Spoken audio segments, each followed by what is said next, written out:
Welcome back. On the anniversary of the Universal Declaration of Human Rights, we're asking if the concept behind the document simply became a tool used by the West to pressure the developing world whenever it sees fit. Joining us is Kostas Douzinas, Director of the Burback Institute for the Humanities of the University of London, and Ian Levine, Director of Programs for Human Rights Watch. He's with me here in the studio. Professor Douzinas, I want to go back to you. President Barack Obama has just received the Nobel Prize in Oslo. Critics will point to the irony of this, that here we have a man who received the Peace Prize only days after he escalated a major war in a foreign country, in Afghanistan. Now, they would have a point there, but he would say that this is a just war. Well, just war is one of the greatest moral mazes of world history. You know, the idea that you are morally right while the enemy is morally wrong is of course extremely useful in relation to the legitimacy of your government, of your armies, and so on and so forth. It was a Christian idea. It was a medieval Christian idea which was abandoned in modernity precisely because if you feel that your enemy is morally evil, then no possible constraints can exist, you know, so during warfare. And it was abandoned in early modernity precisely for that reason. That once you accept that your enemy is wrong, that you hate your enemy, but that he has the right to fight for his own cause, then of course you can introduce some law, some international law, some ideas of proportionality and necessity, for example, you know, to defend civilians. So the idea of just war had gone out of the war until, I suppose, you know, the Second World War, when we all agreed, all nations in the world agreed that, of course, the war against Hitler, you know, was just. But still, the post-war order was based on this contradiction between the promotion of human rights and the defense of sovereignty, the defense of the sovereignty of the states. And this is what is being claimed now, that somehow by creating this universal language and standard of human rights, we can have a new, just, in other words, moral war that can spread the good, morality, humanity all around the globe.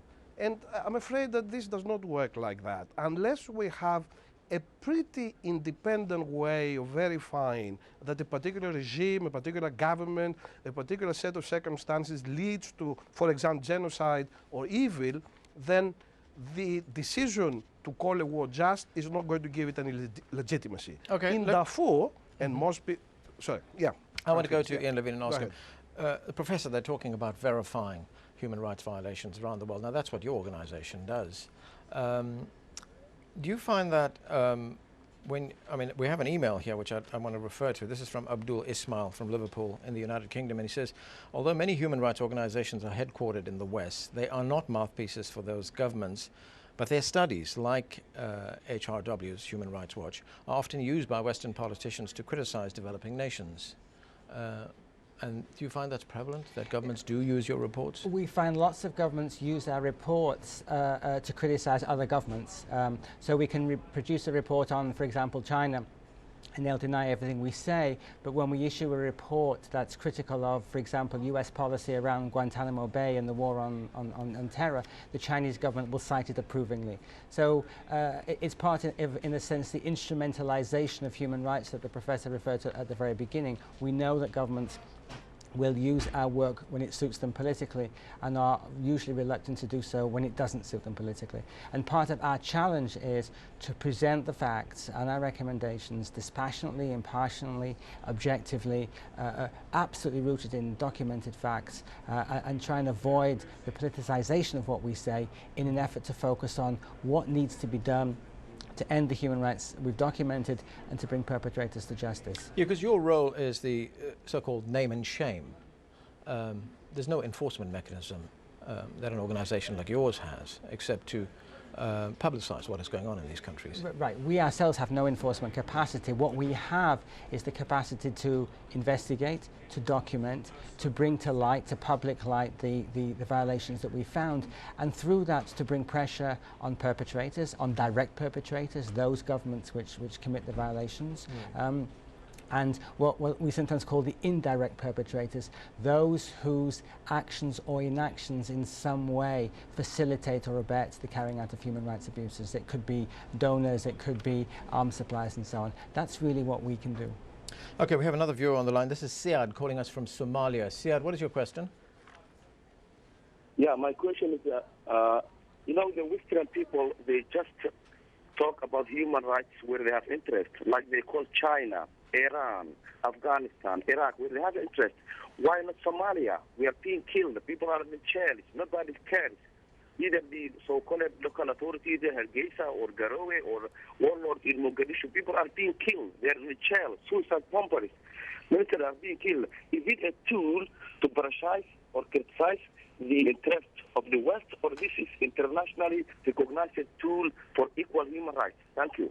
Okay, let me put that question to Professor Dzinas. As Ian was saying earlier, human rights and international law can be used in ways that governments choose in order to promote their interests. In Rwanda, while now everyone accepts that we had one of the greatest and gravest violations of rights, a genocide, the United Nations Security Council, led by the Western powers, said, but this is not a genocide, it did not take action. In Iraq, we had exactly the opposite situation, of course, later on after the Iraq occupation.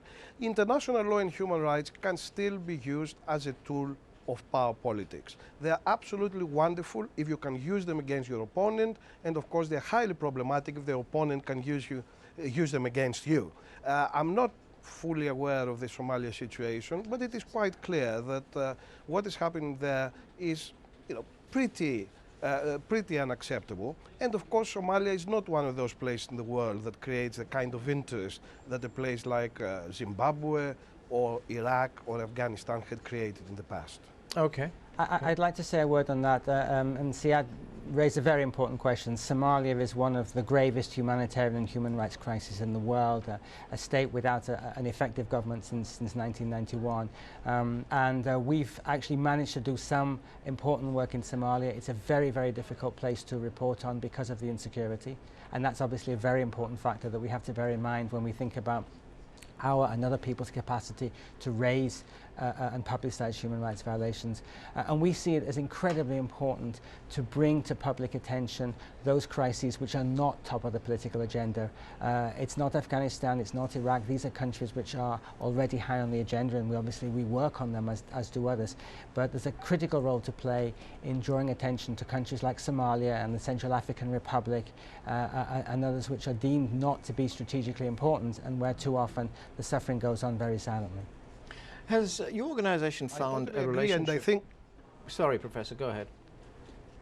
Yeah, can I just add one point? I think Human Rights Watch is absolutely excellent in the work they're doing in mainly in Africa, Central and West Africa. However, we should also add that the answer to these problems, the solution to those huge violations, will have to come from people on the ground. It is the Somalis who are going to make the big difference. We can help.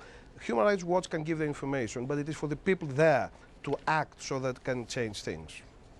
We have about 30 seconds left. Has your organization found a relationship between corruption and violations of human rights? Very strong link. If you look at the worst, most corrupt countries according to the Transparency International Index, they are some of the worst human rights abusing countries in the world.